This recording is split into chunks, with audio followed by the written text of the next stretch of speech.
Dalam nama Bapa dan Putra dan Roh Kudus. Amin. Allah Tritunggal Maha Kudus, puji syukur kami memasuki masa Minggu Suci, masa mengenangkan penderitaan Yesus. Tentu kami itu memasuki hati Yesus yang bersedia menderita bagi kami, bagi umat manusia, bagi seluruh bangsa, bagi seluruh umat manusia, kapanpun siapapun. Entah beragama Katolik atau agama apapun. Karena pengorbanan Yesus, karena salib Yesus. Terpujilah namamu kini dan sepanjang masa. Amin. Para saudaraku terkasih dalam Kristus. Sekali lagi saya minta maaf. Karena baru ingat bahwa saya hari ini belum memberikan renungan yang saya bagikan kepada Anda. Mungkin Anda sudah mendengar tentang Palma. Tentang masa Minggu Suci. Masa mengenangkan penderitaan Yesus. Tapi baiklah, saya mungkin mau membagikan tentang misteri kejahatan yang dialami oleh Yesus dan terus berlangsung hingga sekarang. Misteri kejahatan itu kita pelajari dari Yudas Iskariot. Seorang yang murid Yesus, sahabat Yesus, dekat dengan Yesus, melihat Yesus, yang mendengarkan ajaran Yesus, melihat Yesus melakukan banyak mujizat. Jadi dengan panca indera hidup bersama Yesus. Tapi mengapa dia tidak mampu untuk memasuki hati Yesus? Dan ini pula pertanyaan yang menjadi renungan kita bersama. Kita sudah lama menjadi pengikut Yesus, tapi apakah aku mau berkehendak memasuki hati Yesus, menjadi serupa, sehati, sepikir, seperasaan dengan Yesus? Dan itulah mungkin antara kegagalan Yudas Iskariot, tapi juga karena faktor-faktor lain. Ya, ada keterikatan Yudas akan pengaruh uang, akan pengaruh gengsi, akan pengaruh kekuasaan.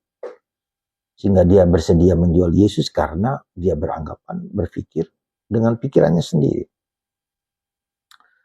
Inilah proses internalisasi, proses pendalaman, proses penghayatan iman kita kepada Yesus. Nah, karena itulah maka dalam Minggu Suci ini kita diajak untuk merenungkan tentang misteri dosa, misteri kejahatan, misteri ketidakberdayaan manusia, misteri kerapuhan manusia. Dan itulah yang membuat akhirnya Tuhan mau datang menjadi manusia, menderita bagi manusia, diperlakukan semena-mena, disalibkan dengan brutal, luka-luka di seluruh tubuhnya. Itulah cara Tuhan untuk membebaskan manusia dari segala dosa. Cara Tuhan untuk melepaskan manusia dari segala dosa dengan dia sendiri mengambil beban dosa itu. Yang seharusnya dipikul, ditanggung, dipotong oleh manusia. Sekarang diberikan kepada Yesus. Betapa dalam, betapa luar biasanya cinta Yesus kepadaku, kepada Anda, kepada dunia. Maka seperti Kayafas bilang, orang ini menderita, dikorbankan bukan hanya untuk orang Yahudi, tetapi seluruh umat manusia, seluruh bangsa.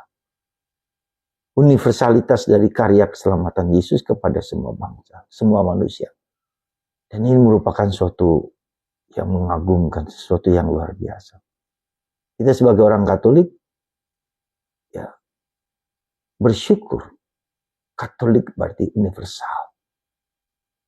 Dia menyelamatkanku, dia menyelamatkan manusia, dia menyelamatkan siapa saja, entah agama apapun, hanya karena Yesus.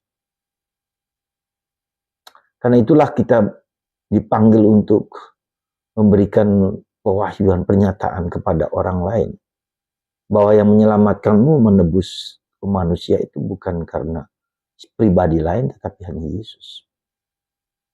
Maka Yesus mengatakan, akulah jalan, kebenaran, dan kehidupan. Sekali lagi, akulah jalan, kebenaran, dan kehidupan. Semoga dengan memasuki masa Minggu Suci ini, kita sekali lagi secara dekat memasuki misteri penderitaan, salib, tapi juga misteri keselamatan yang Tuhan lakukan dengan cara yang Dia sendiri bisa lakukan untuk kita.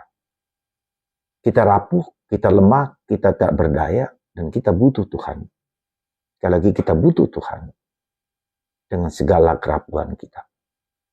Semoga masa Minggu Suci ini, masa mengenangkan Yesus ini, kita terima dengan penuh kegembiraan. Kita masuki penderitaan Yesus, misteri itu, dengan penuh harapan, penuh cinta kasih, keterbukaan,